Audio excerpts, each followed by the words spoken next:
Will promote anyone.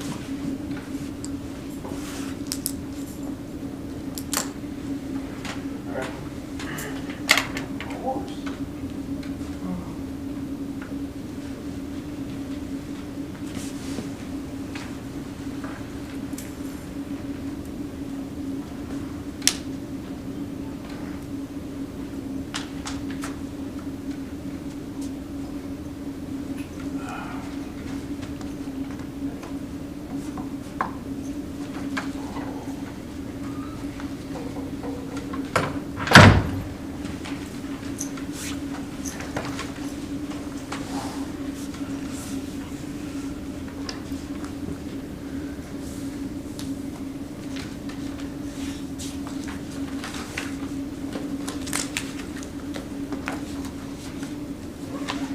Raleigh did a lot for TTO too with that playground.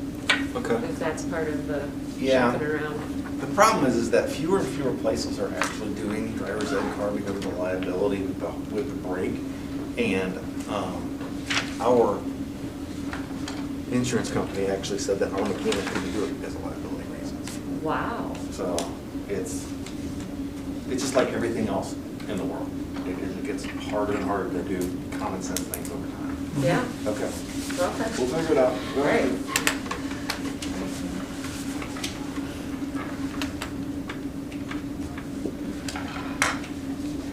Can you guys hear me? Yes, we can. You're Are we muted. muted? Yeah.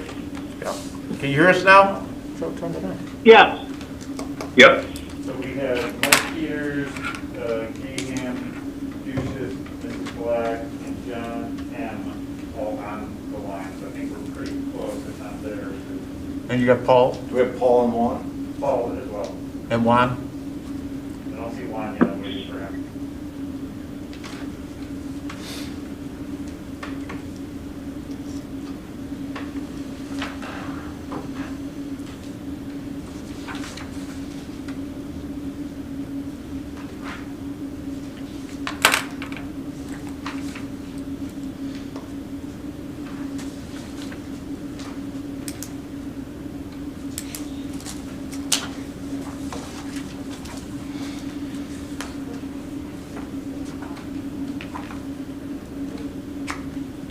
Is Lori all better? Pretty much. I talked to her on Facebook like a week ago, and she was maybe a week and a half and still feeling it, huh? Oh, yeah. Still had a cough and, well, the fatigue lasts forever. The fatigue does last forever. That stinks. Yeah. Yeah, we're given plasma at the end of the week, and so Oh, that's part of awesome. that process is, they double check to make sure you still got your antibodies. So Yeah. it'd be kind of a good test, because Yeah. it went through our house in We got Juan on. March. Okay. Juan's on Okay. it Yep, I'm here. in 9 months, so it'll give kind of good. I'll be curious to hear that. Yeah. Yeah. Let's see, pictures of that. Okay, if That's we'd awesome rise you for were the there. pledge. I pledge allegiance to the flag of the United States of America and to the republic for which it stands, one nation, under God, indivisible, with liberty and justice for all. Okay, I'll call the meeting to order and recognize that all board members are here. Juan and Paul are remote. Liz and Liz. And Liz. Liz, I didn't hear from you. Liz is, yep. Okay. Okay. All right, and I will, for those, any public comment that's going through Zoom, we would ask that you, when it's time for the public comment, if you would if you're using Zoom, use the raise hand button, and if not, it's *9, and then you'll be recognized. So this is the tax levy public hearing portion, and I'll turn it over to Mr. Cox at this time. Thank you. So it's levy time again, and so I always make sure that we pull this out and we treat this special, just because it is such a big deal, right? This is a public school, especially in our school district. It's so heavily financed off of public tax dollars, and so I just want to make sure that as we go through this process, we pull that out and take a look at it. Now, by law, it says that you have to have a special hearing if your aggregate levy is going to go up by more than 5%. A lot of times when you hear about the levy process and you hear about taxes, you hear about this 5%. A taxing body can always go over 5%. They just have to have a hearing like this in order to do so. So the first thing that we can do is to take a look and see if we're actually at a spot where that formal truth in taxation hearing would need to be had in that 5%. Okay? So when we look at that, we're looking at our aggregate levy, which is a comparison of last year's extension to this year's levy without bonding. Okay, so let's take a look and make sure we understand a couple of those terms. Last year's extension is what we really received in tax money. Okay? This year's levy is what we're asking to get next year. So if the difference between those two things goes up by more than 5% with our bonds backed out of it, then you have to have a formal truth in taxation hearing. So if you look at the big picture this year, the extension last year was 10.6 million. The levy this year is for 11.0 million. It's a 3.7% increase. So again, that's the total. We're asking for $11 million. That includes the amount, the $2.2 million that is needed for debt repayment. Okay. So let's take a look at that aggregate. Let's look at it without that debt figured in. Last year's extension was 8.51 million. This year's aggregate levy is 8.79 million. That's an increase of 3.4%. And so 3.4 being less than 5%, we don't have to have a formal hearing. But again, I like to pull this out and unpack it just to make sure that everybody has a chance to understand where we are and what we're doing. So again, this 3.4% is the one that we determined to see whether or not we're going to have. There's a need for a hearing, and it's less than 5%, so there's no formal hearing. So when we look at how all of this works together and what that, because at the end of the day, this all falls back into tax rate, right? We're property owners here in Beecher. Last year, when we looked at our taxes, the school portion was a 6.47. That's dollars per 100 of assessed value. A lot of times we refer to that as a rate, $6.47. With our estimates from the county, if we're able to have this full extension, or if this full levy turn into an extension to $11 million, we still would anticipate that the tax rate would drop between 8 and 10 cents. And so next year, we're anticipating a tax rate decrease of 1.4% down to somewhere in the high 630s, maybe in the 638 range. The reason why we talk about anticipated tax rate is because we don't know for sure. We don't know for sure what the EAV, what the assessment is going to look like. The months of January and February at the county level are filled with putting in exemptions, filing tax objections, and so those people are hard at work trying to determine what that final EAV number is. They'll figure that out about the 1st of April. They'll apply that to our levy, and then we'll finally have our tax rate for our tax bills come May and June. So, it's a lot of numbers. What does all that mean?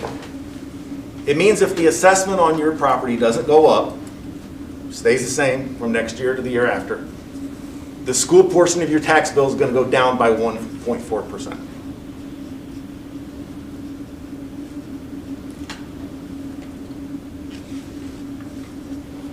Questions?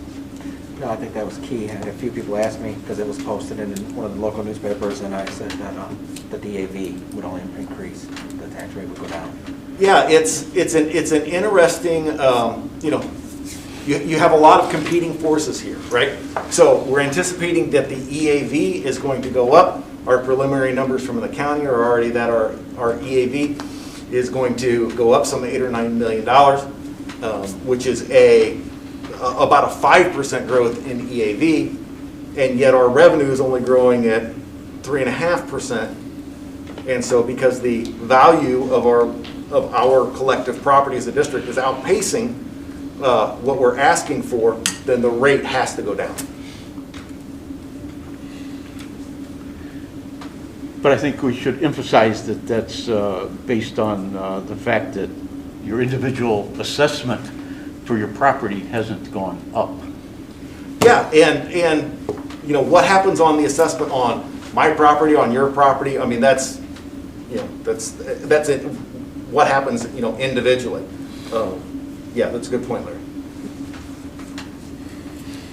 Mr. Cox, if people have questions, can they contact you? Because I think that Ms. Duchess tried to explain it at the end of the meeting last time, but when I went back and listened to the comments, and I was taking quotes because there's been so much, the comments are just all over the place. So 3 different comments were made after the Finance Committee meeting that they said, don't lower the levy. Somebody said that I was a detriment to the district and a disappointment. So what you're saying is, please make it clear that the tax rate is going to go down. Yep. But we're not lowering the levy. Nobody talked about lowering the levy. Their information is not quite accurate. So let me make sure that everybody understands the environment that we're trying to have this conversation in, right? Okay, so being in southeastern Will County, Beecher 200U is what they refer to as tax capped, which means that PTEL applies. PTEL is Property Tax Extension Limitation Law. What that means is that your levy to extension can only increase by the same amount as the CPI increase. So one of the things that people always make sure that they caution tax cap districts to do is make sure that you're increasing your levy by that CPI number. Because once that happens, you can never get that revenue back. And so anytime that you will have conversations about maybe we should have it be a little bit less than what the CPI, and I believe the CPI that we're estimating is 1.4%. Anytime that you have it that's less than that, then not only will your tax rate drop even more, but the only way to get that revenue back and to get that revenue up and that tax rate up is through the referendum process. And we all know how cumbersome that can be. Yeah, and just to add to that, to emphasize again that the increase that we're recommending, or we recommended out of the Finance Committee at the time of the meeting, was an increase of over 3%. To Mr. Cox's point, that's above what that kind of minimum, CPI number is, even at, I've seen it even lower in the past few months. So pegging potentially where it's going to end up at, 1231, think that we're maximizing our levy here as well. Yep, excellent point. Any other comments or questions on the levy?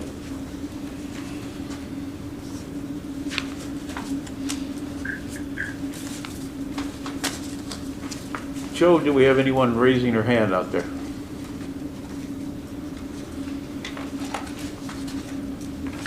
No, no one has indicated via Zoom. Thank you, sir. Okay. Appreciate it. And with that, we'll close the tax levy public hearing portion. And we'll Duchess, so moved. Okay. I'll second it. Okay, Weissel, Yes. Duchess, Yes. Hernandez, Yes. Pappas, Yes. Missouri, Yes. Goldberg, Yes. and Herman. Yes. Motion carried. Okay. And I'll call the regular meeting to order. Already had roll call. And, oh, I didn't print that off, did I? Okay.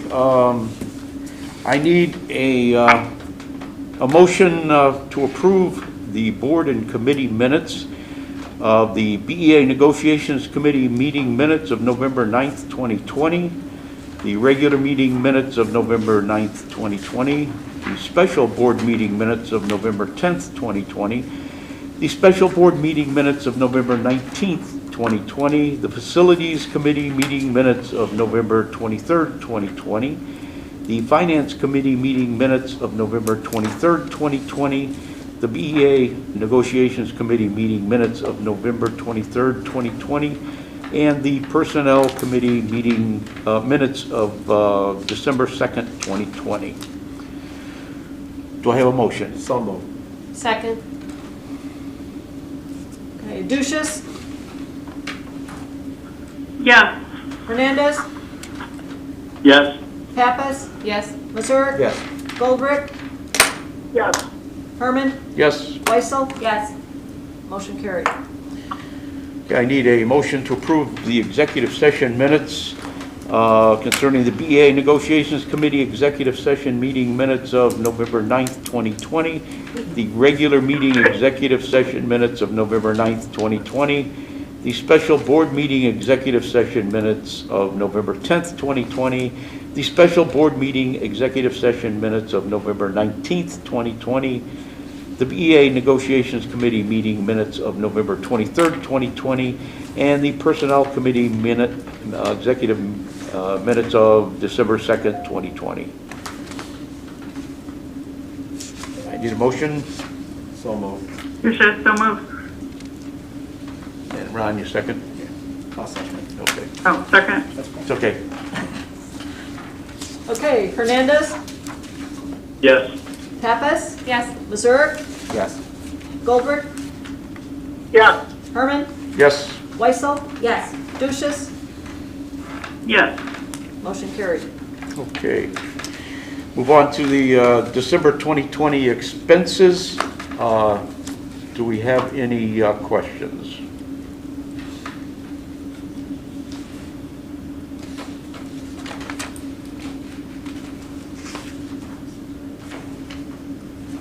In that case, I need a motion to approve the December 2020 expenses with the, you should have received some additional in an email today. I need a motion to approve those. So moved. Second. Okay, Pappas, Yes. Missouri, Yes. Goldberg, Yes. Herman, Yes? Weissel, Yes. Duchess, Yes. and Hernandez, Yes. motion carried. All right, Mike, are you out there? I am. All right.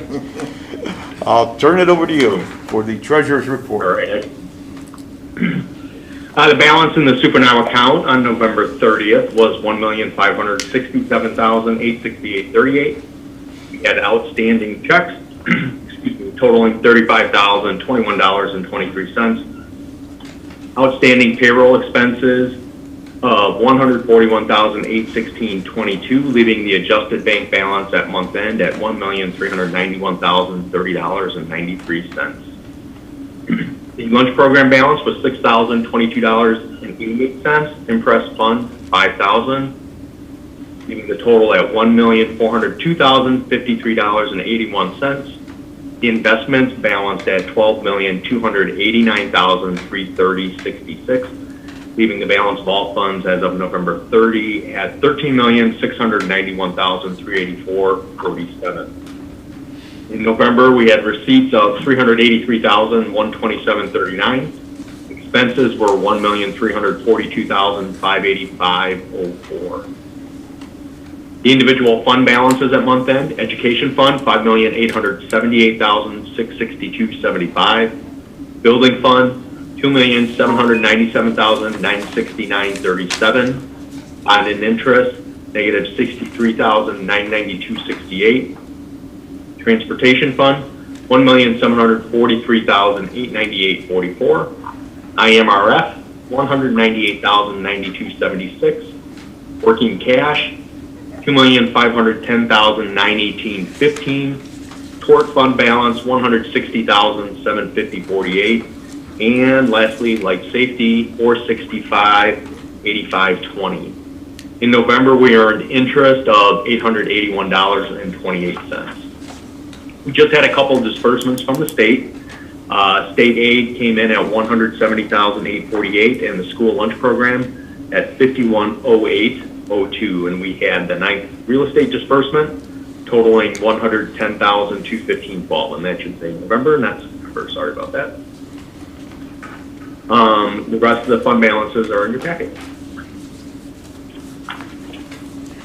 Any questions for Mike?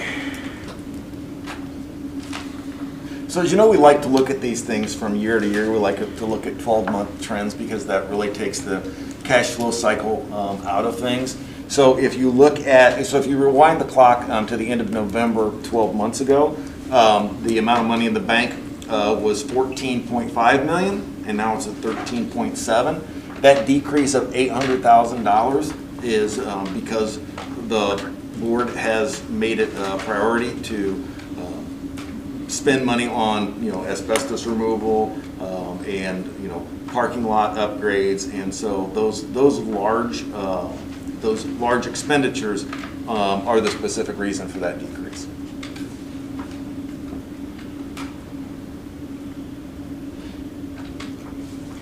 And Mike, is that the last real estate distribution for the year? Excuse me, I think we have one more. December, yes. Yeah, usually there's 10. There'll be one in Have December. you done a comparison? Oh, Yeah, Marla, you said one more? one more in December, but usually it'll be small, like the one in November. So. A catch up. Okay, Liz, you had a question? yeah, Mike, have you done a comparison of that revenue compared to prior year? We did look at it in one of the finance committees. It's been a little while, and not including 2020 disbursement, but last year. So once we get these in, we can compare them to the previous couple years, just as. Okay, that would be helpful, and if, whether it's the finance committee or another, at the latest, probably the January board meeting, if we could have that summary in the report too, that would be helpful. Thank you. Any other questions?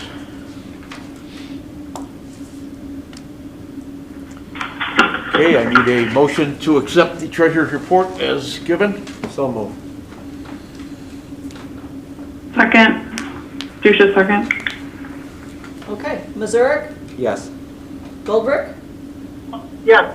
Herman, Yes? Weissel, Yes. Duchess, Yes. Hernandez, Yes. and Pappas. Yep, yes. Motion carried.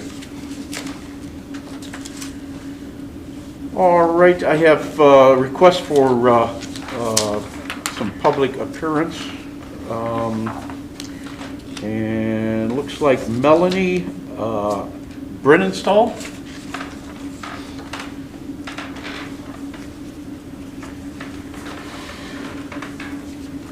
Good evening. Thank you to the board for letting me speak. My name is Melanie Brennenstall.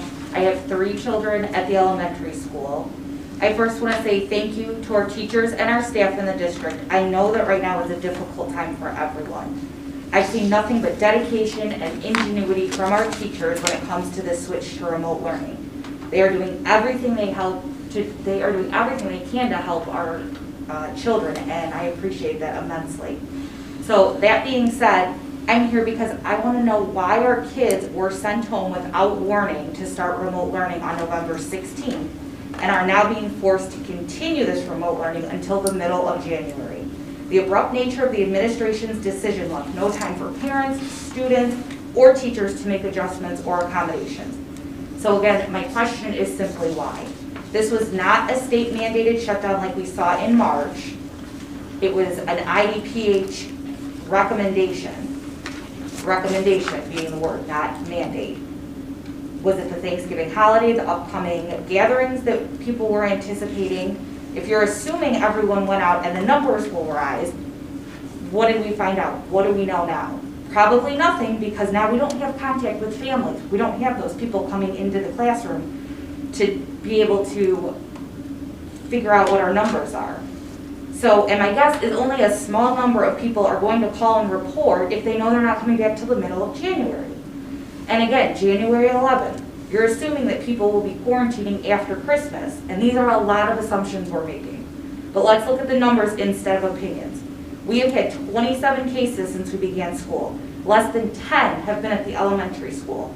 Out of about 500 people, we have had less than 10. In my opinion, not a valid reason to be completely remote.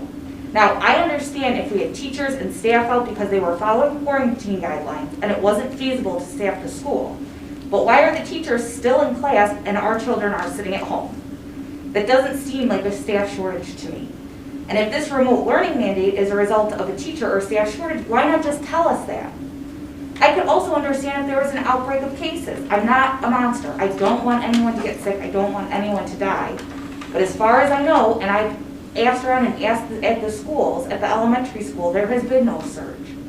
And if you anticipated one after Thanksgiving, then why not go back on the 7th and closely monitor the numbers? We would have been no worse off than we are right now. Then if numbers or staffing issues supported it, you could have sent our children home, and probably with more notice than we had last month, giving everyone, parents and teachers, time to adjust. Most of the cases are at the high school, so if this is the case, why are we not keeping the elementary school in person? It is ridiculous to think that the kindergarten, first, even second graders can sit in front of a computer and get the same experience as in the classroom.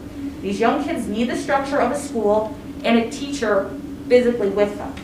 Older children have a lot of school years under their belt. They can do the work and read the directions pretty independently. A kindergartner cannot. Even as the parent of, I have 2 first graders, and one of them, I pretty much sit next to him the entire morning while he does his work. And I can tell you, it does not even come close to comparing, no matter how hard the teacher is working or how hard my son is working. Surely these crazy times warrant alternative solutions to what we may have done in the past. Why not have one of our teachers out of the 3 in a grade do remote learning exclusively? And you can move that teacher around, so if another teacher has to be quarantined, you have someone that's at home, that's a position, to help with the staffing issue. You follow guidelines from the IDPH, but did you consider our district numbers and our procedural guidelines that we've had in place since August? It's been supported by doctors that schools are not super spreaders, and the CDC has said there is no safer place for kids than in school. Even Mr. Cox in his superintendent blog post has said that our data shows that COVID is not being spread at school. But here we are, able to shop for Christmas presents, run errands, and generally go about our daily lives, but our kids are stuck at home with their world turned upside down. Is in-person learning not essential? To me, it is not only essential, it is imperative to the development of our children. We see the short-term results of depression and the other mental health issues with our children now. Can you imagine what long-term effects lie ahead for us? Going completely remote should have been our last resort as a district, and it seems to have been a first choice in this instance.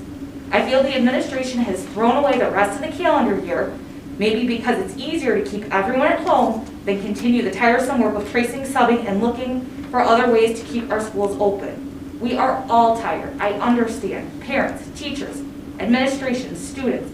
But now is not the time to throw in the towel. Let those who choose remote learning to continue, and let our students get back into the classroom. Thank you. Have a great day. Thank you. All right, I'm going to have to ask somebody to leave, Do you want me to step out while they come in? Sure. Yep, that'd be great. What's the name? This is Susan Sawinski. English.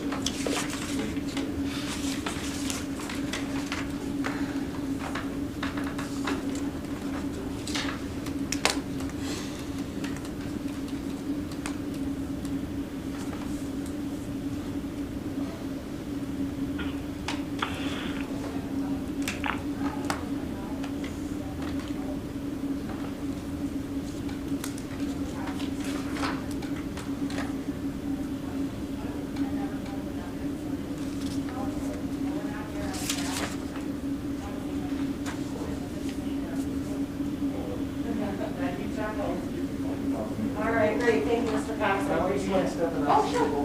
Thanks, Molly. Yeah. I can't even talk to you.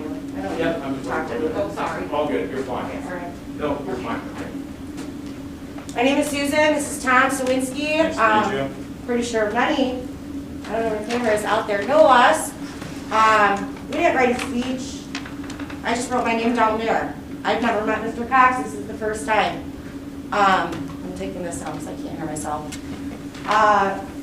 We just want answers. I'm sick of going to Facebook, having board members on Facebook. Someone answer us, not answer us. Other parents, all the other parents who want their kids in school, who don't want their kids in school. There's so many things that aren't answered for us. Melanie's speech was amazing. I'm on the side of in-person learning. It's not a secret. I don't keep secrets from Facebook at all. But you've tried your best to be transparent, and I appreciate it. But I think we need a little more detail as parents to know why. When every other town is hit or miss, there's Grant Park, who is 50-50, then the gentleman in the other room just said, my kid's in Bourbonnais and he's never gone back. Why is it so 50-50? Why are we going to tentatively talk about it on January 4th and come back on the 11th? I'll let him speak in a minute, I'm sorry, honey. Just confused. I'm coming here as a mom, as a fellow citizen and Beecher. I know there's a lot of parents out there that do think like me, and a lot of parents that don't, and I'm okay with that, and I try to be respectful, but I get a bad rap in this town, which is fine by me too. Like I said, I came here with empathy. I know everybody's in the same boat. I'm not knocking anybody, any parent, any teacher. I appreciate them all. But I've also heard, again, which I hate hearing things, I want to know facts, I want answers. The teachers aren't happy with these decisions either. So either I'm way off or everybody's just, again, doing this all over Facebook and the town. So I'm asking you as a parent, as an adult, just be a little more transparent. A, B, and C, because I know with the limited amount of people because of the COVID, that 10 people in the room, where are all the teachers? I would really like to know what their thoughts on it. I mean, we just asked the gentleman in the other room, there's only 52 people on YouTube. And I'm guilty. I have not logged into any single meeting, maybe one here and skip two and log in one. I haven't been consistent with anything, and this is my first time ever stepping room in this building. So I own that as a member of Beecher, but I just a little more transparency, because if you said it was a staffing issue, which I've heard, we don't know. I didn't know that. Who's making these decisions? Who's making these decisions? I just found out there's 15 janitors in this district. I may be wrong. Again, heard it on Facebook. So is that 5 for each school? Are they all out sick? Are they, are they all infected and they're quarantined? What is the black and white? No more gray when it comes down to keeping our kids at home, because I see my kid and I fight with my kid on a daily basis, and that's as a parent. I'm not a teacher. I'm barely getting by in 2nd grade math, and so she's having a hard time. There's a difference between kids being at school in a classroom setting versus at home in front of a computer. There's a difference. The only people that are being affected here is our future generations. People that are going to sit in these seats right here, possibly, right? Who's making these decisions for my kids not to be here to learn properly? When I'm hearing other gentlemen at work saying that their schools are open, that their kids haven't been missing school. Yeah. Why are private schools still in class? Why? Because they pay out of pocket? You're gonna tell me I gotta pay more money to send my kids to private school in order for them to get a good education now? Where are my tax dollars going? You guys gonna give me a tax break now because my kids haven't been in school all year? And then if you people think that if you're gonna go along with all this, this mandate and mask stuff, you think this is going to end on January 1st when this comes up again? I mean, I have a hard time believing it. So, I mean, what's going to happen then? Like I said, what do we do for all the single moms or the single parents out there that are trying to do this on their own with kids at home? What happens when we have parents at home that are there with 3 kids that are trying to work from home? What do we do then? Could you imagine what they're going for? She doesn't have to work. She could stay home if she wants. She chooses to work and try to teach kids at home. Do you know how stressful that is for everybody? Let's vote on it, something. Whoever wants to do e-learning. Yeah, they were given an option But for those, you know, the masses where they had, again, I heard, don't quote me, that they had to get extra buses to come in because the overwhelming of capacity that the kids going back to in person in August was shocking. Because everybody thought everybody was gonna stay home, but hell no, they were sending their kids on the bus to go to school. Because that's where we want them to be. Like And Ellen again, said, let's monitor their numbers. What does it hurt? We And had, yeah. what, 27, 28 cases? Yeah. And I don't even know if that's the real number.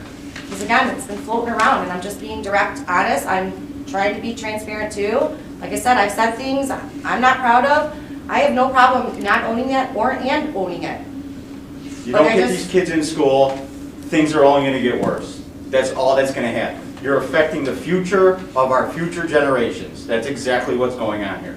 The only people that are suffering is the kids. Not you, not you, not you, whatever. I mean, what are we gonna do if this goes on until, you know, our buddy Bill Gates just said, we're not gonna go back until normalcy, until what? Maybe after 2022.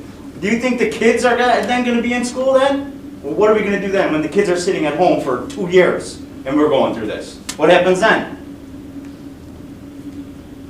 Nobody has an answer? Nobody has an idea? It's probably pretty bad, isn't it? So again, there is no ill feelings. I'm walking away, he's walking away. We've been going through it in our own house. I mean, I I'm understand gonna it's be not honest. easy for everyone, but It's I been understand rough. we're in tough times. You know, I don't want anybody to get sick either. I don't want anybody to die, but this is not healthy. This is not healthy for our kids, for families. We should be able to choose. This is America. This is a free country, right? Or at least I thought it was. We should be able to make a decision what I do with my kid. If I don't want to send him to school, you're more than welcome to keep him home. You want him to go to school? Send him on up. Send him on up. I'm sure she has no problem driving a half an hour to some other town to just even take him there if everybody's so worried about it. Monitor the numbers. Tell me why this isn't happening. Obviously, we're not doing enough. This isn't enough. It's not. What's the point? It's only going to get worse. If we don't stop it now, it's only going to get worse. No? thank you, Mr. Cox. Okay, thank you. Board members. Thank you. Thank you. Adriana? Adriana, yeah.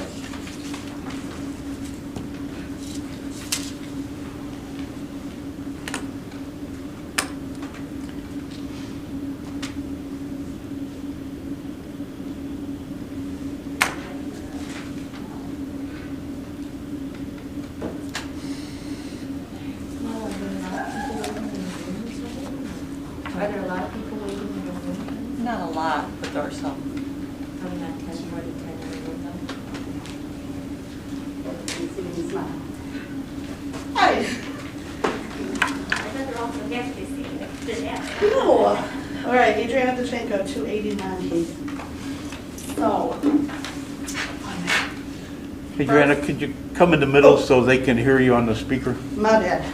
All right, so first, I just wanted to publicly say this so all the board and the administrators can hear that while there have been bumps in the road and nothing is a perfect scenario, that the pivoting going from all in-person to remote has appeared seamless. Like, I'm listening to my kids and they jumped from being in person to being remote, and it seemed like there wasn't a glitch. And we know the amount of work it took that staff, everybody, in order to make that happen, and we're appreciative that, yeah, we know decisions get made at the last minute and we have to be flexible, and it sucks for the kids, it sucks for us. I know my kids hate being remote, but in the situation we're in, I think if we're looking at the big picture of the community, the staff, our staff here that, you know, doesn't necessarily live in the village, but this was probably the best choice the district could have made that many, many districts went to. And I know we want our kids in person. We want our kids here. We want them playing sports, in band, in all these electives. And I know that listening to those teachers, they're doing a bang-up job. Like I said, there's been hiccups, but I hear them calling on students. I hear them noticing when kids aren't looking at the camera and saying, hey, are you with me? And asking questions that they're trying to keep them engaged. I can tell you in the kindergarten, it is probably the hardest thing in the world. And they're making it seem like this is the funnest experience those kids have ever had. How lucky are they can listen to music all day instead of just once. They can listen to it every day. And so we know it's hard. We know this is not ideal, and I am so hoping that come January, we can be back in person, because we all know that's best practice, and we all know that's where the best instruction, that's not just the core, the teachers can give them all those extras that we're used to. And I think that just shows how much those teachers were doing in person, that of how, just what we're seeing now is like, wow, they have done a lot. But to that effect, I do hope that the staff is polled and that they are being taken in consideration, so I'm gonna just put that on the board and administration, that they are reaching out hopefully to your staff and to the union and, you know, all the parties, and making joint decisions that we may not necessarily know, but we hope that is happening. I think that was a valid point people have been making, that we hope that those conversations are being had. But a concern I had was seeing the lawyer fees of $14,000. I know part of being able to be in person is having the right number of staff. It's not just about the kids, it's do we have the adults to appropriately teach and supervise? Because if you're out for 14 days, that could be 10 days of instruction. And that's very difficult for a teacher to plan for a sub. And when I see $14,000 from July 13th to October 31st, to me that's one more instructional assistant we could have hired. To me that's also, if I did the math right, at $100 a day, and I don't know that's how much we pay subs, so that's just a generic number, that is 14 days, it's $1,400 for one sub. That allows 10 people to be out of the building. That $14,000 would have covered it. So I'm hoping that there's financial decisions being made with that in mind also, that we're not using the law firm as Google, and we're not using the law firm at our free will, when things could be done through the ISAB or other professional organizations that can handle the same costs. We're not getting sued from a press release. Don't think they always need to be called like they're your next door neighbor looking for sugar. So I'm hoping that there are good financial decisions being made, so when we do need extra staff to be able to be in person, that is not going to be a huge detriment to the district, where board members start talking about making reductions or cuts or something else. Because when we have the funds, we should use them where the kids are first, not something else. And I don't see anything on those lawyer bills that call getting sued, so I'm not thinking that is a priority. Especially when we see that there are emails we've asked for and we're told we can't see them prior to July 13th because that's attorney-client privilege. But we were not the attorney's client prior to July 13th. So I'm not sure how we could be considered their client. So I guess that's the one for the investigation, to see why those things are so hidden. Because prior to July, we were not their client. So I'm not sure what privileges they're trying to keep. But I guess that says more about who's asking. So I guess just to end, I'm just hoping that there are decisions being made with everybody in mind in order to return to in-person when it is safe for everyone in the building, and that we're using our funds the right way instead of in place of things that we can get in maybe a free version, or just being knowledgeable because we sit on a board for 2-3 years. Thanks. Thank you. And is there a Susan Schuckster on the line?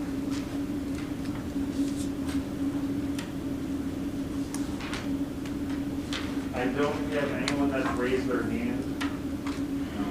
Okay, I have I had an email from a Susan Schuckster. I'm wondering if it was Susan If they want, they Sawinski. can press *9 if they wanted to. All right. Is there a Susan Schuckster online? Maybe in the other room? She came. Schuckster, Shukstor. Not visible here. Okay, Their thank names you. don't always match, so they don't always put in their names, so they would need to press *9 if they wanted to indicate their wish to. Okay.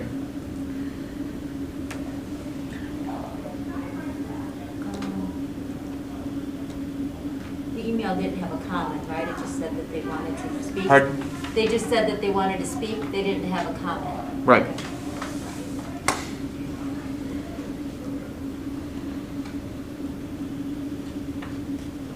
That was her. We're good. That was her?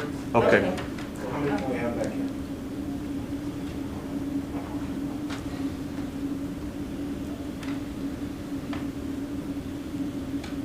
That's the first time, right? Huh? That was the first time, Second, the one with her husband, or her whatever, significant.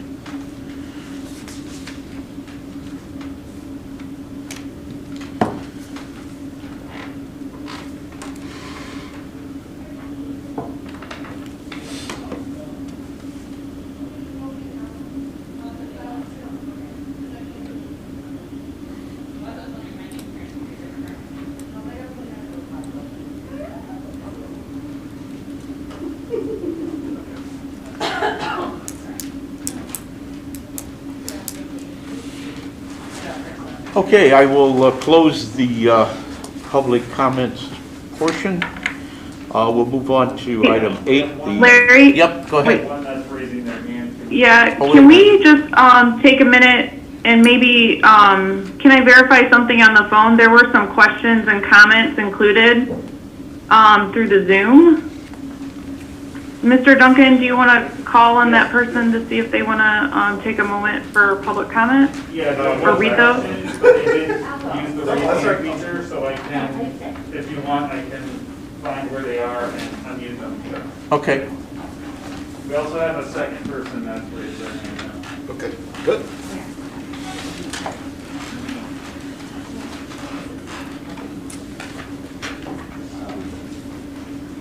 Mindy Webb will be unmuted shortly.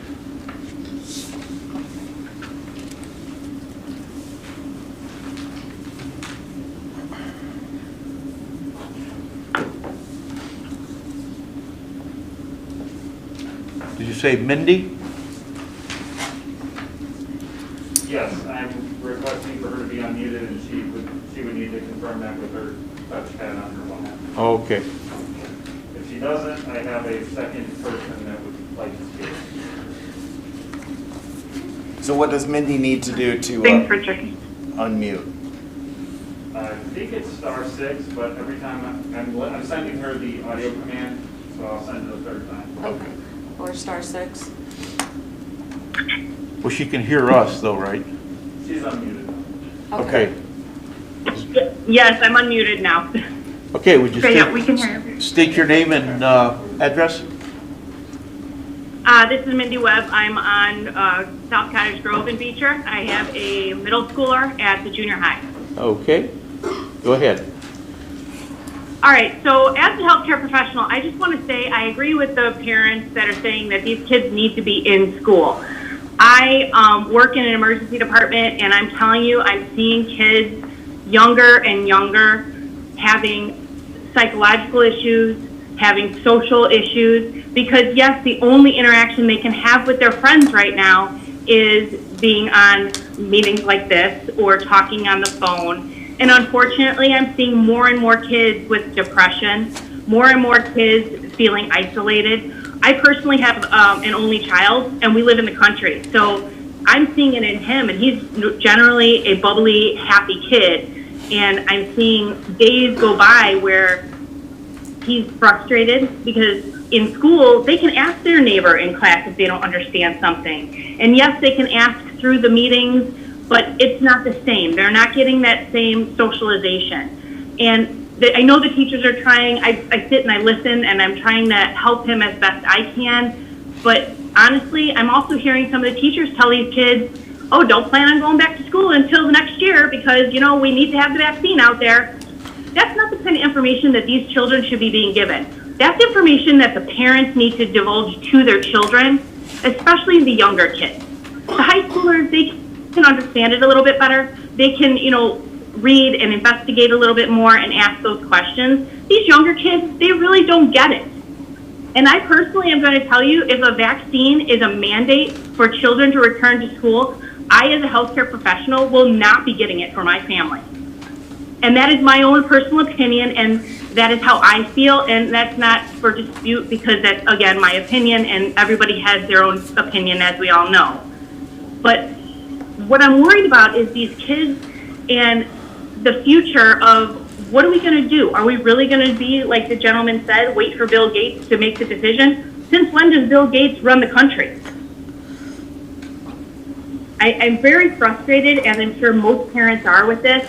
And when I saw my son walking out on November 13th with 2 bags of books and his Chromebook, and literally he's walking out the door, and I got the text message from the school, how is that preparing any of us?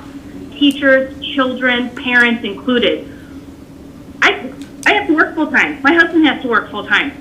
I don't have the luxury of just dropping him off somewhere. And isn't that the whole purpose of the remote, is to not have people in our homes, not put children into another familial situation? I can't ask my neighbor to keep him. I can't ask my parents to keep him. Because that's the whole point of this remote is to keep the infection rates down.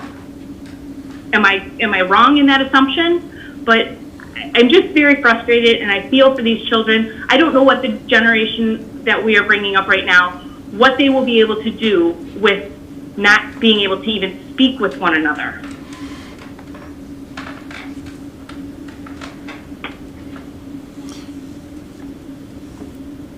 Okay, thank you.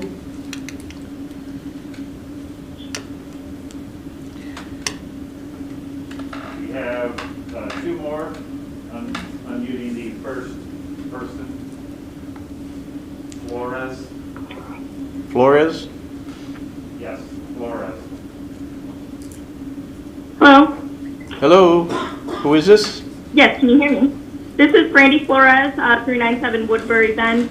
I would just like to comment also in regards to the other parents' concern about returning to school. Many parents believe that our school should return to in-person learning despite the state of the pandemic.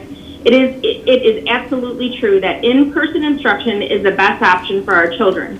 I don't think anyone disagrees, especially the schools. As a matter of fact, the first paragraph of the Beecher 200U reopening plan published back in August states that in-person attendance is beneficial for the educational, social, and emotional well-being of the students. But it also states that the health and safety of our students and staff is of paramount importance during the pandemic. A comment was made online about how stressed the teachers are during this virtual learning.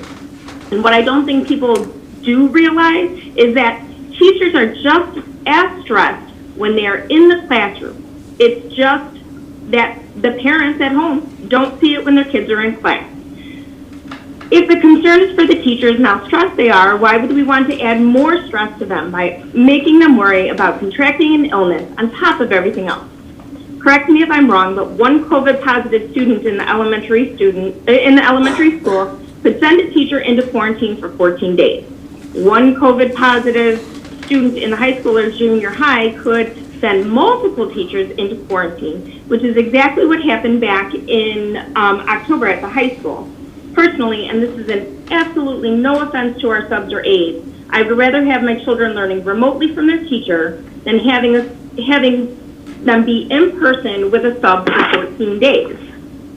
Since I do regularly attend board meetings, I have been encouraged by all the reports and updates that have been given by our superintendent and by our principal.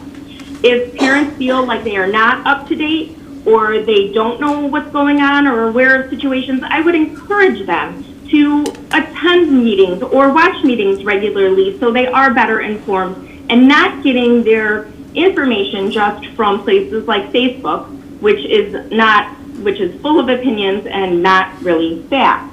Or send an email to your schools or even the superintendent. I'm sure that he would be more than happy to answer questions and concerns. But being at these meetings, I have heard firsthand about extra cleaning precautions put into place. I have felt safe sending my kids to school this year so far.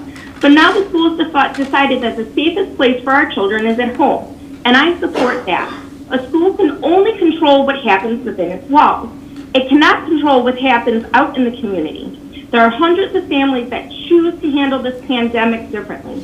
We've all been given guidelines on how to best protect ourselves, but they're just that, guidelines. And unfortunately, not everyone chooses to follow them. Some families are having parties and get-togethers. Some don't want to wear masks or social distance. And that's their right, and that's their choice, and their opinion. But the school should control what it can, and that is to continue to mitigate the spread of the virus by having students and staff remote during this time that we have the highest numbers of highest number of infections to date. The school should continue to follow the pandemic preparedness policy that they have. They should continue to work with the Will County Health Department and emergency management agencies and make the best decision to return our children to in-person learning only when it is safe to do so. Thank you, and I appreciate your time. Thank you, Brenda.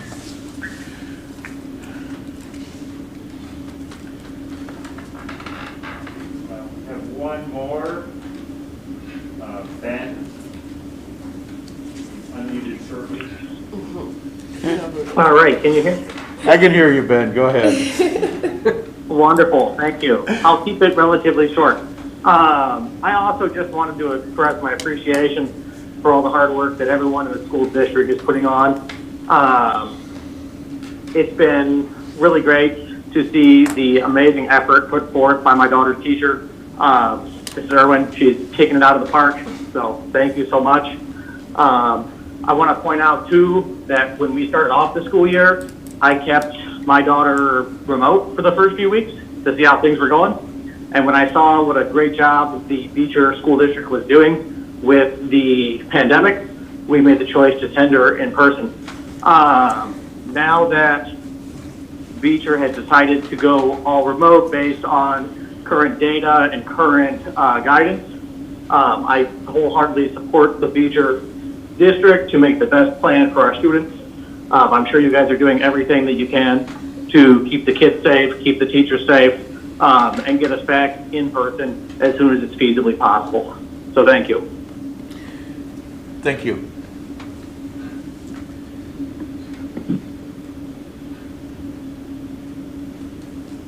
Any more, Joe? That's it. That's it?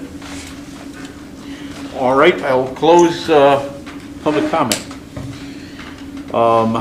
We'll move to number 8, fiscal year 2020 audit. And you need to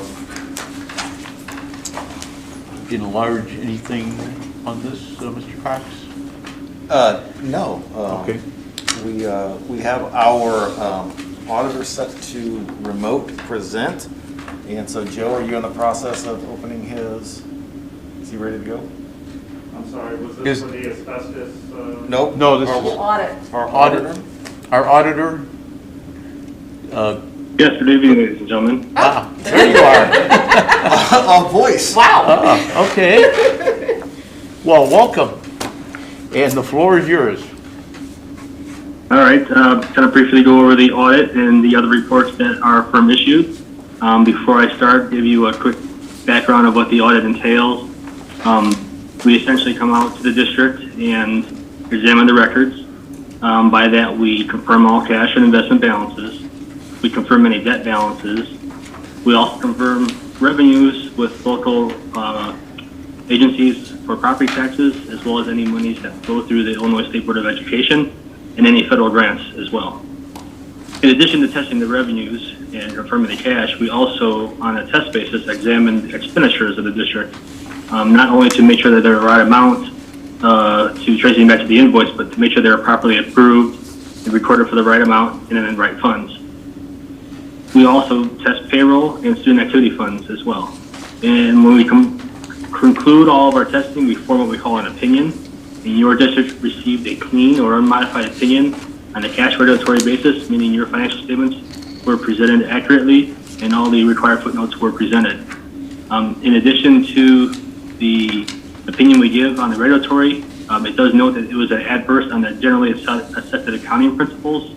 However, ISB allows us to report in the fashion that we do, the cash regulatory basis, so therefore we do receive a clean opinion on that. In addition to testing the financials, we also examine the internal controls of the district. By that, we made sure that all expenditures and revenues were properly approved through the chain of command all the way up through the board and approved those at the board level. We did not find any deficiencies or material weaknesses which are internal controls. We felt those were operating as they needed to be. The main report starts on page 6, and it lists the statements of assets and liabilities of the district by fund. Hey, John? Balances that were in our... Hey, John? Can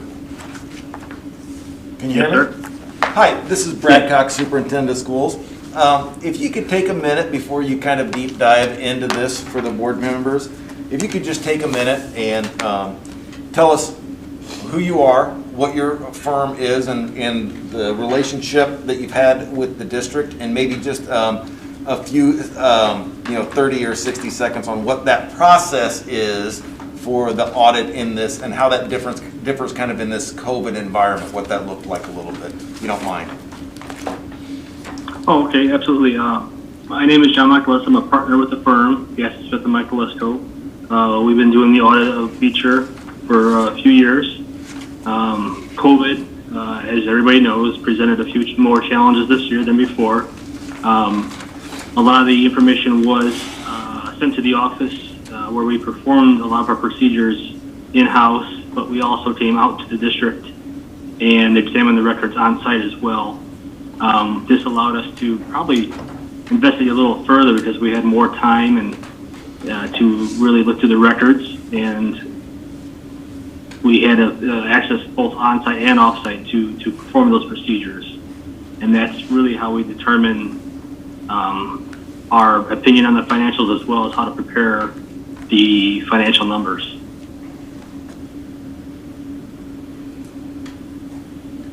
Is that the type of background you're looking for, Mr. Yeah, Scott? that's great. Does anybody have any follow-up questions for John on the process? Nope.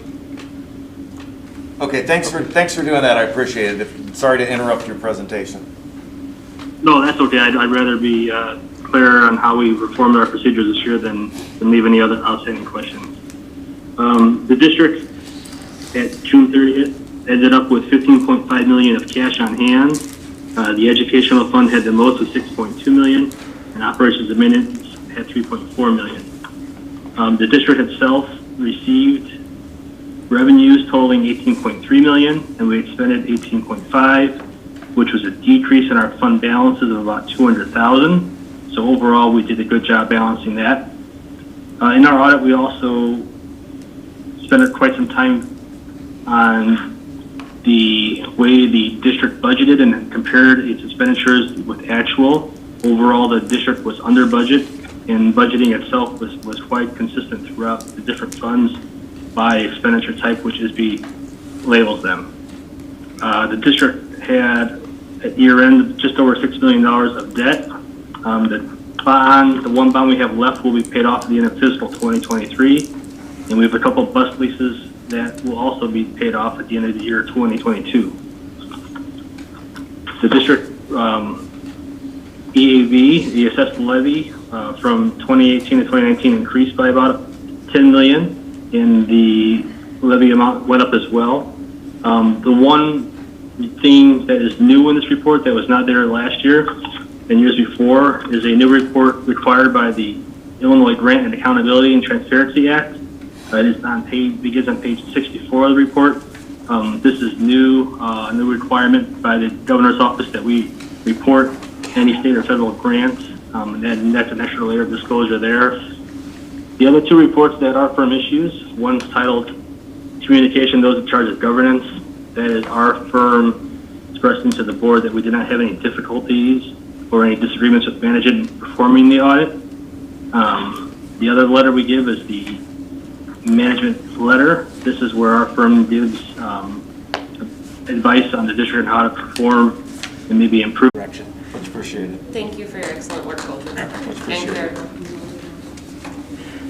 All right, thank you. Any other questions for the auditor? Thank you for your service, sir. Thank you very much. All right, thank you, everyone. All right, thank you. All right, I need a motion to approve the audit as presented and explained. So moved. Second. Okay, Goldrick, Yes. Herman, Yes, Weissel, Yes. Duchess, Yes. Hernandez, Yes. Pappas, Yes. and Missouri. Yes. Motion carried. thank you. Are we going to staff reports, or are we just going to ask for questions?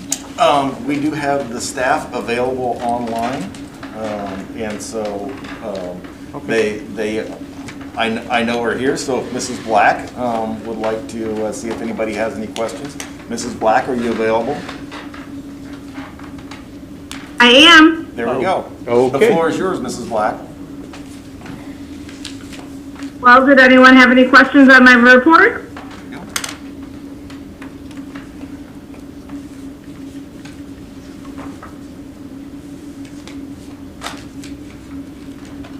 No for me. Guess you're good. Always informative. Yeah, thank you, Mrs. Black. All right, well, have a great holiday, everyone. You too. Thank you, you too. Okay, Mr. Meyer, are you there?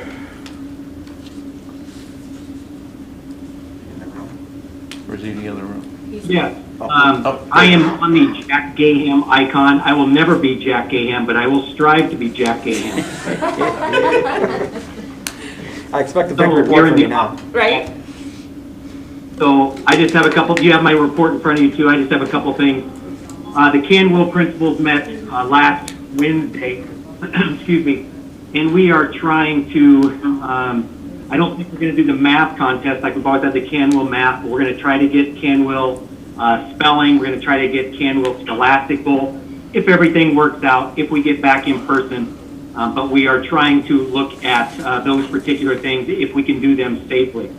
The other thing, our informal soccer league that we were supposed to run last year with 5 other schools around this area has suspended play this spring because of all the moving parts within IHSA, within IESA. So they have suspended this year, but they are looking forward to doing the spring of 2022, maybe with even some more schools involved, some more Canwell schools as well. And then the last thing there, we received something from the IESA last week about them not doing well financially, and they are starting a GoFundMe page. So not that we are supporting or pushing that out there, but they are in some financial strife with all the cancellation of our tournaments from track to basketball to everything else. So that Mr. Hensley sent that out last week. Wow. That's all I have. Any questions? We can't lose those sports. Well, As you're meeting, Mr. Meyer, Yes. as you're meeting with some of the other, school districts and looking forward and trying to, do potential future in-person options, are the only options for those events in person or some type of virtual co-hosting or, offering both or some of those things being considered down the road? Yes. Spelling wise would possibly be virtual. We think we could do that if we have, the coaches in one room along with like another staff member. Maybe it's, Mrs. Studer for us and myself. So there are 2 people checking words, etc. So we're looking at that actually virtual. But we're thinking that hopefully Scholastic, and that's usually in March. The Scholastic Bowl usually the end of April. So if things are going well, by the springtime, we are looking at maybe having that one in person, but maybe having a smaller season, and then maybe just having a tournament. The problem with virtual Scholastic Bowl is we do not have, I think it's called Slam It.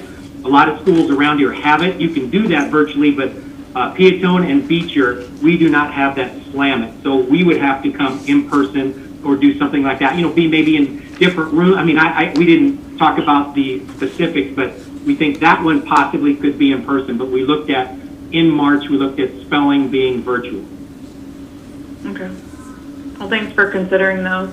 You bet. Very impressive, Mr. Meyer. Yeah, and just to follow up real quickly on the IESA, statewide only about a third of the junior highs and middle schools actually participate in IESA, and so there are lots of schools across the state who have figured out how to have things work by conference and by region, and so just rest assured that if IESA really does fold, that none of our kids will miss a beat, none of our opportunities will be taken back. We'll figure it out and move forward. So Good to know. just to rest assured. Thank you. Of course. Thank you for that. Any other questions for Mr. Meyer? Thank you, sir. Mr. Gaham? Of course. I'm going to have Mr. Meyer do my report if you guys are fine with that.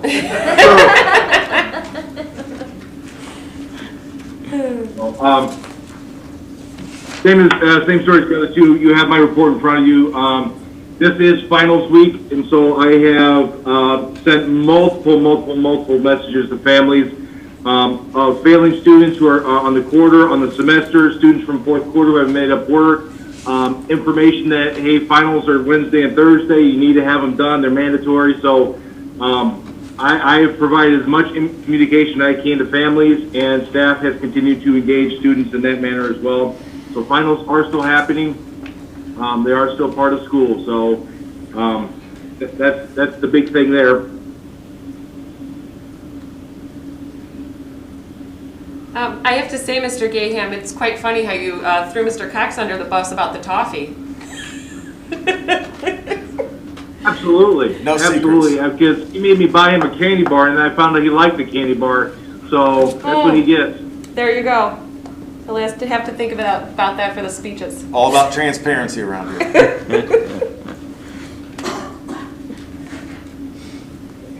Any questions for Mr. Gaham?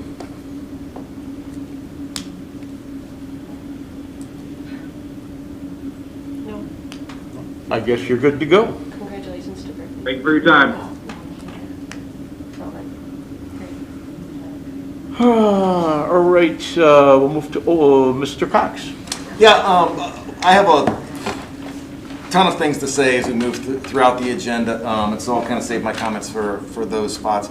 But I do want to just reiterate just the amazing work that our staff is doing. This remote and the way that we have amended the remote engagement, and it's, trust me, I get it. It's amazingly difficult on all levels. The dedication that our staff has had, everybody from our custodians and bus drivers to our assistants and teachers, couldn't be more proud. I know that this is not ideal in any way, shape, or form, but I would put the education that our kids are getting up against anybody around the state. So couldn't be more proud. Thank you. And thank you. Does that just go right into the next? Can I just roll? You can go right along. Okay, fantastic. Reopening plan. So as we look at old business, just want to say a few things and to build on a few things here. We are always going to follow IDPH guidance. I know that currently we're not in a school shutdown. I think when the IDPH came out and said everybody needs to stay inside for the next 3 weeks, that's because the governor died on that hill in the spring, and he's not going to come back out and do that again. And so this was the next closest thing. And so when the IDPH makes a statement like that, and we are in the middle of, as I alluded to, in one of my blogs, as soon as we are confident that we can reopen and staff the buildings, there's going to be an option. And I'm going to tell you what, as soon as that happens, we're going to have people on the other side of the coin come to the board meeting. And so just know, I said months and months ago, this whole thing is like a big snow day. It doesn't matter what we do, there are going to be some people who are not going to be happy with it. We're going to make the best decisions that we can for kids and for our staff every day. We're going to do everything we can to get kids on campus, but we're not going to do that until we can do that safely. There was a comment earlier about there have been several comments about talking to the teachers and having their input as we move through this. That's been a huge part of this. We meet with our as building principals. They meet constantly with their staffs. As district leadership, I meet with the union leadership team, and so we really are trying to continue that model of teamwork, because we know that the better our team can work together to support kids and to support one another, the better outcomes we're going to have for our kids in every instance, especially this one. And so that I'm again very proud of that teamwork and with that teamwork continuing. To answer another question that was brought up earlier about vaccines, that's not going to be our call. Whether or not things are mandated, how all of that looks and unfolds, I really hope that, I hope that level heads prevail at the state level on that. But again, I'm pretty sure that nobody in this room is going to make that decision. And so we will implement that the best we can. Also, just to make sure everybody's working with the same set of facts, and Marley, you can correct me if I'm wrong, but Zion's actually not open. This week, the They- remote. Yeah, Close this week. they're actually remote as well. And so, just to make sure everybody has the same set of facts. So again, we're gonna come back in, January 4th after Christmas. We're gonna sit down, we're gonna take a look. My position, again, back to the snow day analogy. My position on snow days has always been, and you guys have seen this in action, whatever we can do to be open, that's what we're gonna do. That's my stance on this as well. But we're only gonna do it if we can keep it staffed and we can keep it safe. And so, that's my update on reopening plan. If anybody has any questions on that. So just to make it clear then, that's the administration and the superintendent who are making these decisions, it's not the board who's making the reopening plan decisions. According to state law, Right. that decision-making authority rests solely with the superintendent. And so if anybody has any additional thoughts and questions and conversations, please talk to your teacher, talk to your building office and building administrator, talk to the superintendent.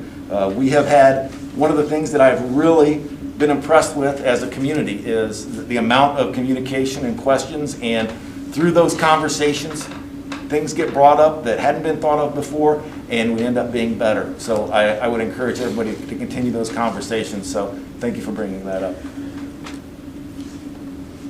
Thank you. My pleasure. Mr. Cox, I have a few things. Of course. First, again, an echo of the thanks and appreciation to, the administration and leaders and staff, supporting education in this unprecedented time. Not only is it, difficult for the students, but we know kind of those extreme challenges that those teams are facing as well. So thank those teams for that too. Do want to piggyback off of some comments you made about, wanting to improve and move things forward. So how are we capturing, and again, maybe seeking input potentially more proactively around, feedback from parents or maybe ideas from students on, how remote learning may look in the future. It may not be mandatory, but it seems to be potentially an option, throughout the year. So how are you incorporating, seeking some feedback in those plans going forward? Yeah, I don't think that we have surveyed parents on what their thoughts are on some of that, but that's definitely something that we can have a conversation about internally. Okay, yeah, I would imagine, parents and stakeholders and, the other groups, key groups for that process. And then what about, you mentioned, coming back on the 4th, so we're not going to have a decision potentially, until then, and being remote really that first week. But then what is the decision timing and plan from there? Can you tell us we're going to have a decision by Friday and then we're going to know, for a Monday start? Or, can you kind of put a communication expectation or timeline in front of us? Well, again, we're always subject to IDPH pulling the rug out from under us. But we like to do things with a little more lead time than that. Our model that we used the last time was that we're going to examine exactly where we are on the 4th, and we have every anticipation of making the decision that day. That way everybody has a week to either adjust or keep brace up to the fact that it's going to continue. So, yeah.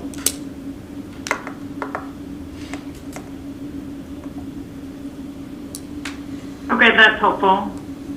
And similar to your reopening plan, or different, from the fall or the start of school, will this just be internal, teams making that decision, or are you involving any other special committees of any sort? No, that will be the internal team making that decision. Okay. Thank you. Welcome. Okay, moving on to old business item B, 2020 tax levy adoption. I need a motion to adopt the 2020 tax levy as proposed. So moved. Here's just, second. Okay, Herman, Yes. Weissel, Yes. Lucius, Yes. Hernandez, Yes. Pappas, Yes. Missouri, Yes. Goldberg, Yes. motion carried. Thank you.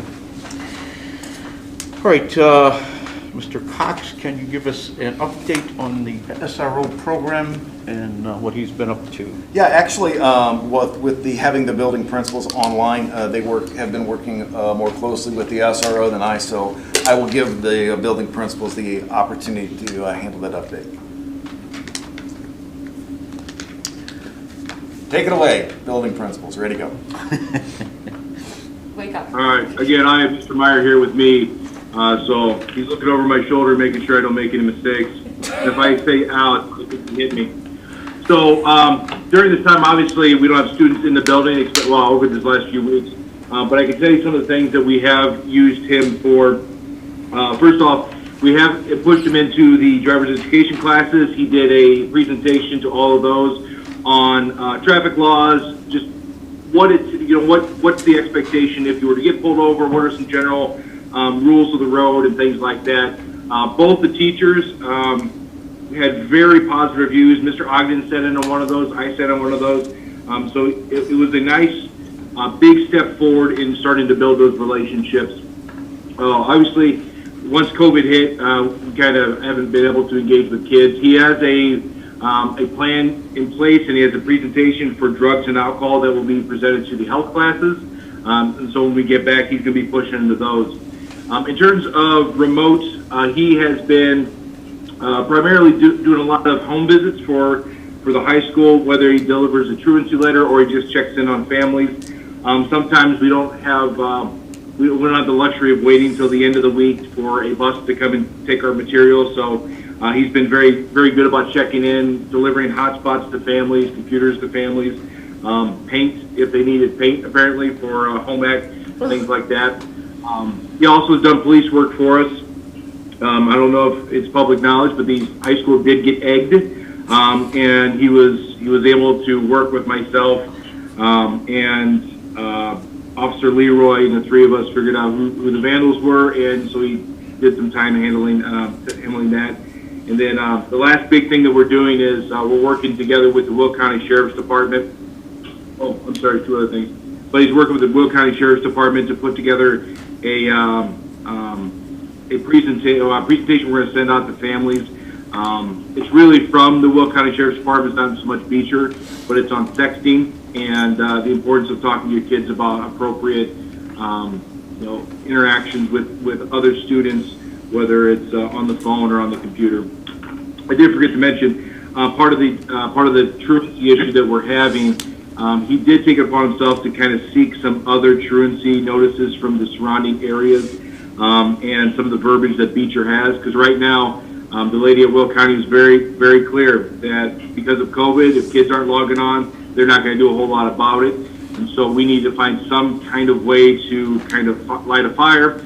So we did find some verbiage. He has taken it to the village to hopefully adopt a new truancy program for the whole town. So maybe we can approach that avenue of student engagement. That's what he's doing at the high school. I'll let Mr. Meyer go from there. I'd just like to echo what Mr. Gaham said, and we agree. A lot of the things I have on my list is the same things he just said. We are also going to push him in third quarter into the health classroom about the drugs. He has a PowerPoint that he gave me to look over. It was just a rough draft, so that's what I'm looking over now. When we had the hybrid schedule as well, he helped with our bus evacuation for the junior high. He's helped with lineup of vehicles at dismissal. He's been there in the morning as well. Delivery of truancy letters, delivery of Chromebooks, retention letters that were returned that they did not sign for, well-being checks. He stops in about 3 or 4 times a week discussing issues, also updates me on adjustment students.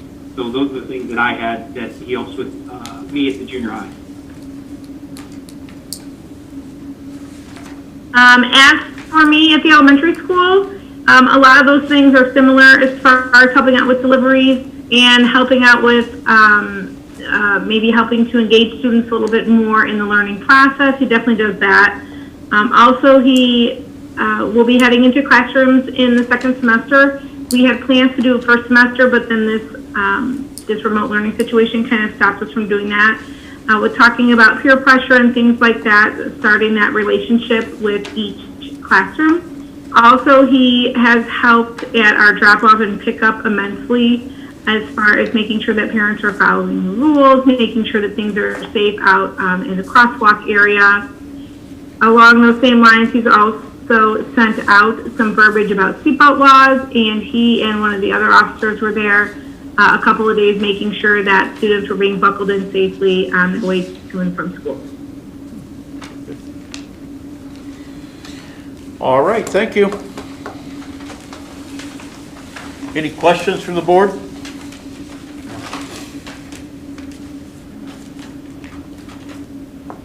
Okay. Moving on to new business, committee reports, facilities. I believe that's Paul. Juan. Or it's Juan? Are you there? Yeah, so I'm here.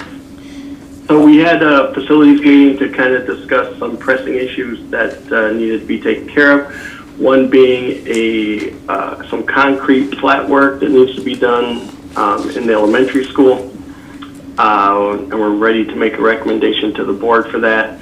Second thing we looked at was also continuing our phase 2 asbestos removal.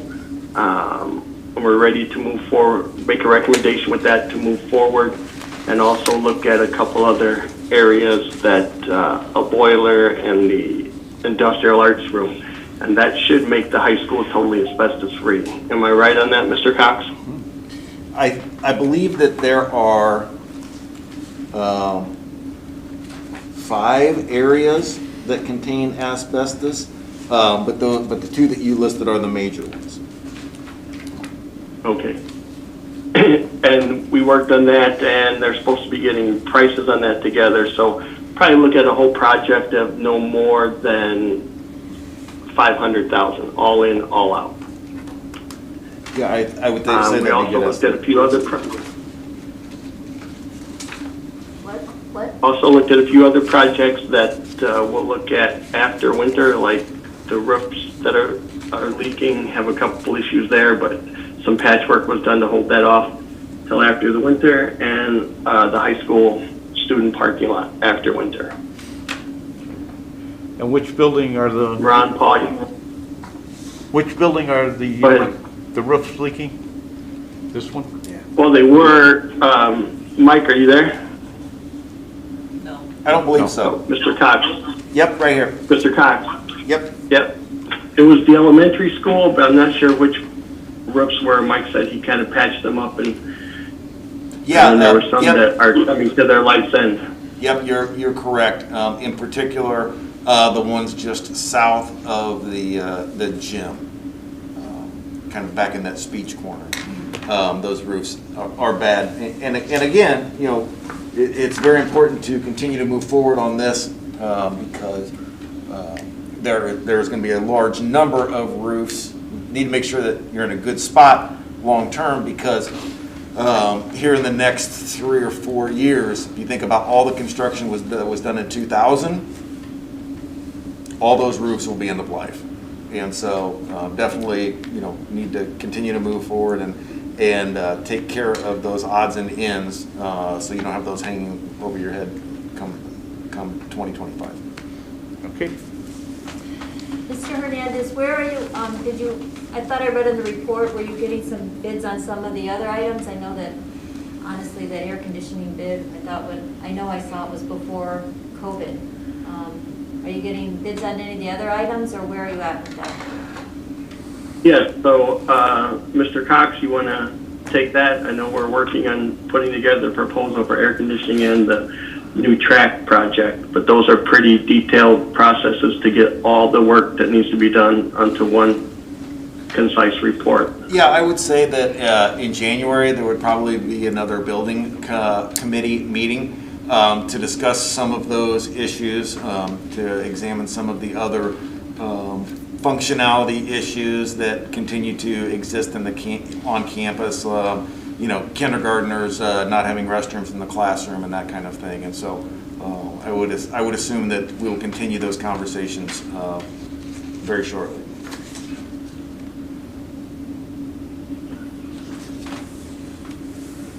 Okay, thank you. Personnel.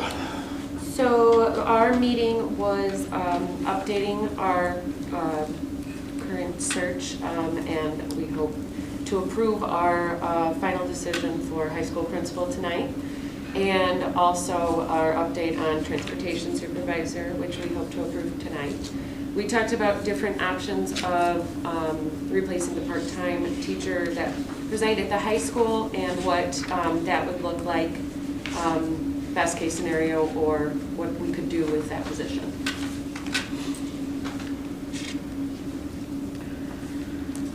Any questions?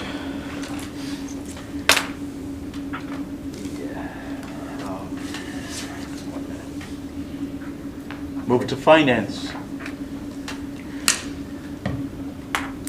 Yeah, the meeting was in November, from November 23rd. We had reviewed the tax levy that was presented tonight, reviewed some questions around those assumptions with the team, and brought forth that recommendation that's been approved earlier.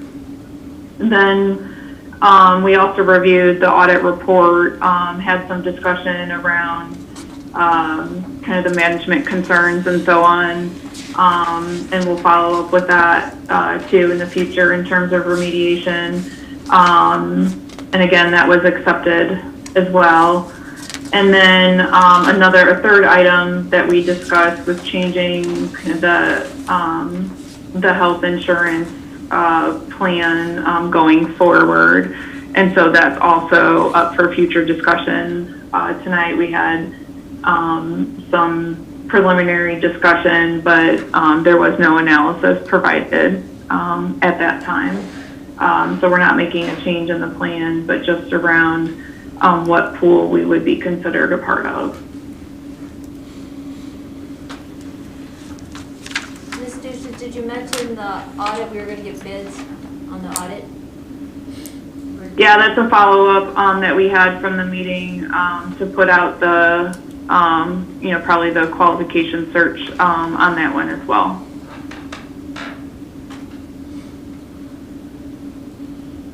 So I haven't received anything back from Mr. Cox on that timeline or plan.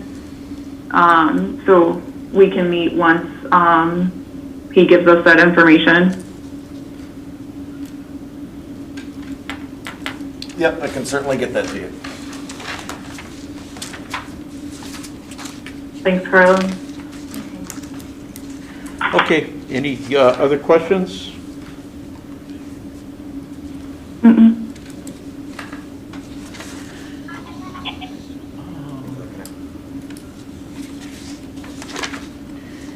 Does any of the employment need to go to executive? I want to move the executive to last. We can move executive till last as long as everybody knows what's going on with all of the employment pieces. The other employment pieces, yes. Okay.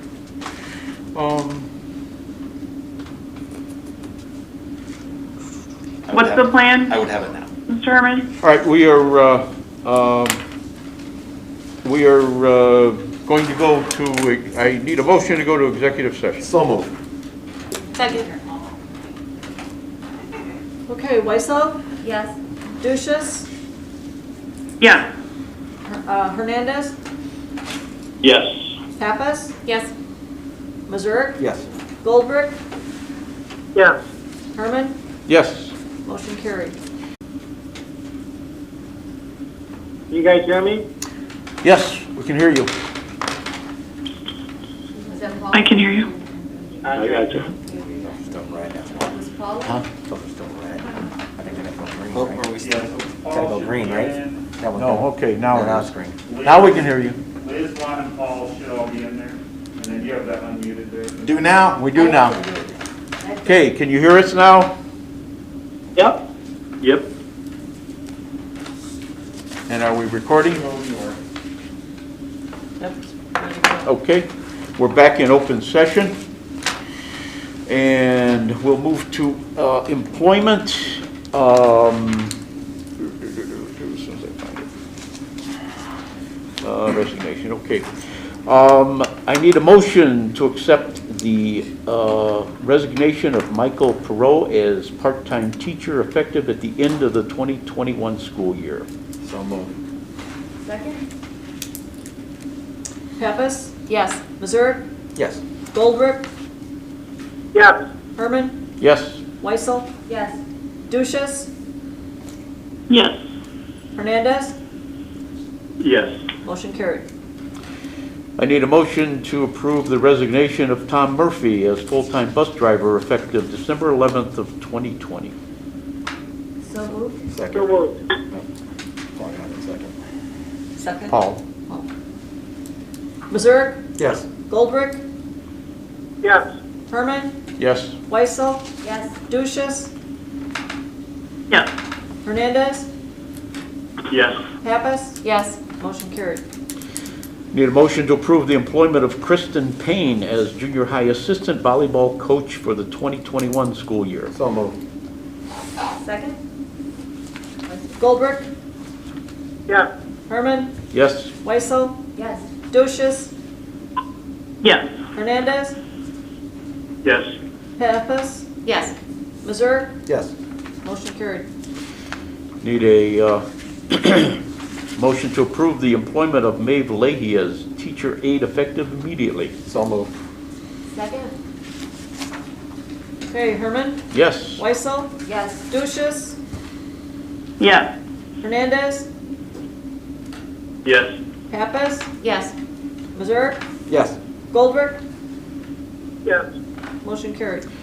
Need a motion to approve the employment of Michael Cedar as a part-time custodian effective immediately. So moved.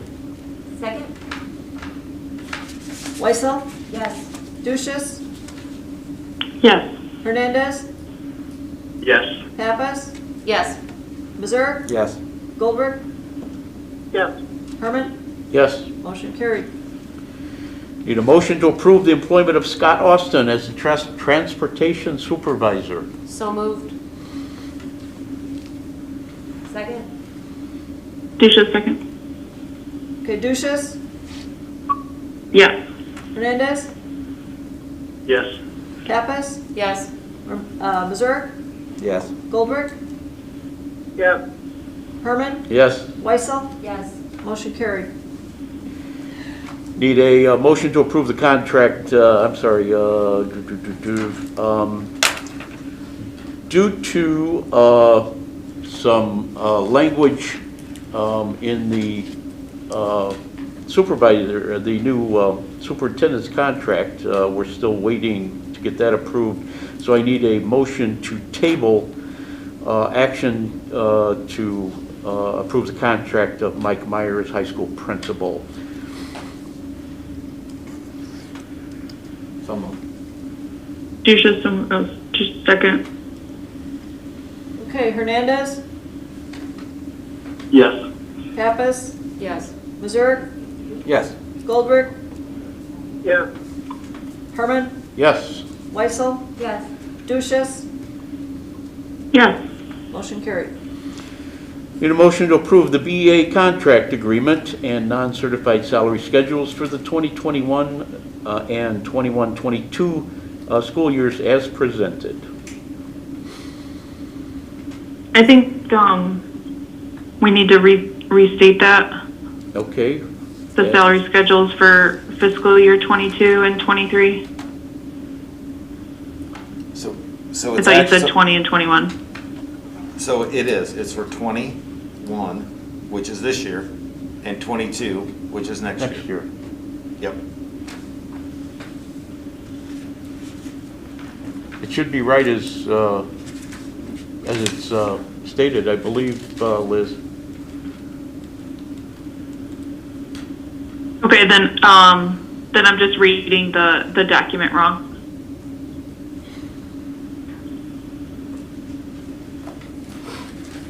Marla, could you reread the motion just so we're clear?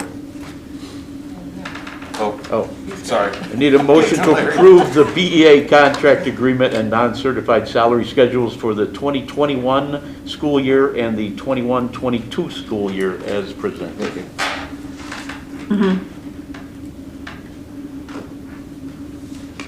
Need a motion. Is that a? Just so moved. Second. You have a question? There was, because there's portions in there that were for this school year. That's That's what this year's 21. school year, Yep. 2021. So the 2 years of the contract are this year and next. That coincides with the teachers' BEA already previously negotiated agreement. Okay, And so at the end of, not this school year, but next school year, okay. both, the entire contract will sunset and it will be But then renegotiated. the where they were negotiated for this year, that will also hold within those years? Of course. Okay. That's, no. Of course. Just making sure. And as a matter of form, the BEA ratified this contract earlier today. So good to go. Okay, so I have Duchess motioned and then Weissel as a second. So roll call, Pappas, Yes. Mazurk, Yes. Goldberg, Yes.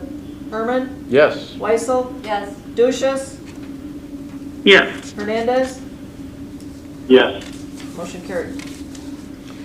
Need a motion to approve the concrete flat work bid to Carta Concrete of Steger, Illinois in the amount of $32,500. So moved.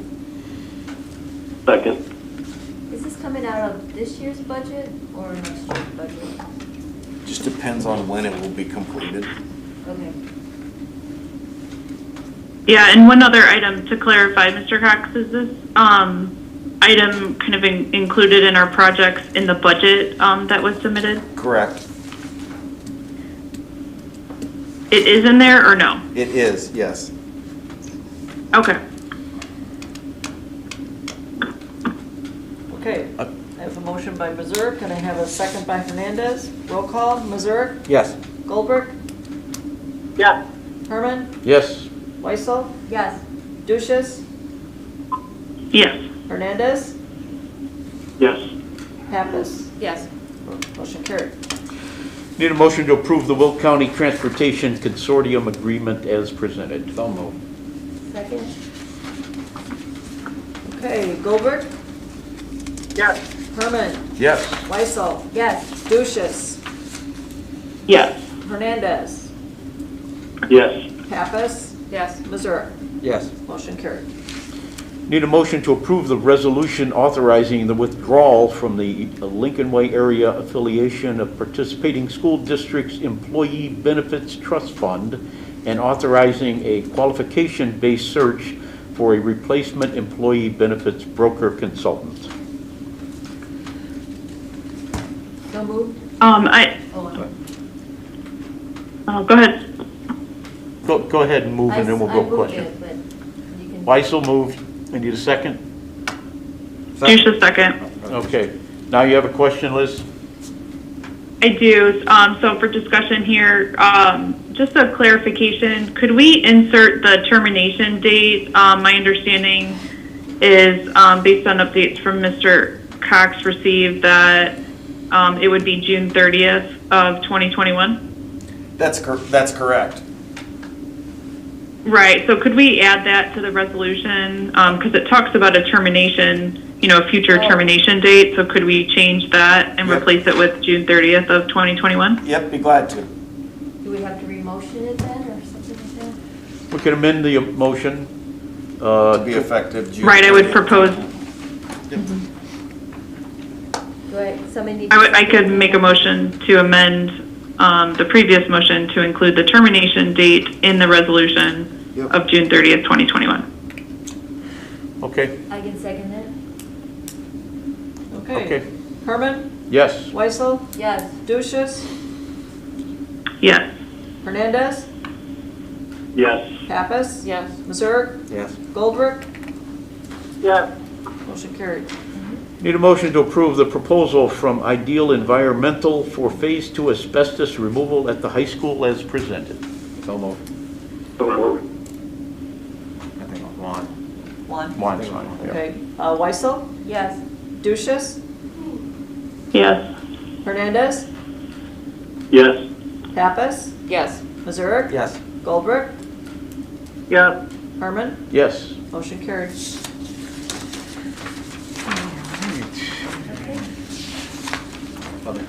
Just to let everybody know, the other business that we'll be having a policy meeting on January 4th at 5 o'clock.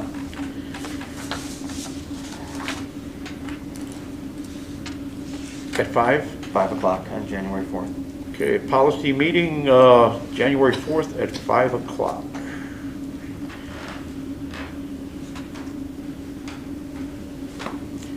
Any other items? How are we gonna approach that? There's so many pages, are we? It's 101 pages, I was just wondering. There's really 5 issues that you're looking at. That's Can we address Thursday night? This Thursday? Yes. Okay. And there will be a special board meeting for Thursday, December 17th at 7 o'clock to address the administrative contracts. Fantastic. As another follow-up from another committee meeting, Mr. Cox, have you had any other FOIA concerns, shared that we should be aware of? There were some concerns and comments at that meeting, so just wanted to see if those have been addressed. No, I think that all of the FOIA issues have been addressed. We continue to redact any documents as need be. We, as an organization, try to be as transparent as possible, but we also, follow all the legal guidelines that go along with that, and we'll continue to do so. So, no issues. Thank you. Just said, after that meeting that you told us that you started a new document, I couldn't find the FOIA request on there, on the website. Marla? Is it on there somewhere, or how? Okay. And I can't recall right now, but I mean, I can let you know where you need to go. I mean, But you it's some definitely found it 'cause resources I looked all over. Resources? It'll say, Mr. Cox is the FOIA officer, and then there's a link or that you can email to an address. I was looking more under legal info and files and things, so that would Yeah, I don't be think there. it's under that, no. Oh, okay. And if there's nothing else? Yeah, and then. Go ahead, Liz. Again, just as a matter of procedure, I'd like to remind folks, too, about preparing materials, before meetings should be sent to us 48 hours ahead of time. So requesting that we get that supported information, and that as we're scheduling meetings or committee meetings, to allow 24 hours for the team's response in order to review that information. And I would ask Mr. Mazurek if you could also communicate that to the law firm, that we get things 48 hours ahead of meetings as well, or 24 hours even. Pass it on. Thank you. Need a motion to adjourn. So moved. Second. All in favor signify by saying aye. Aye. We are Aye. adjourned.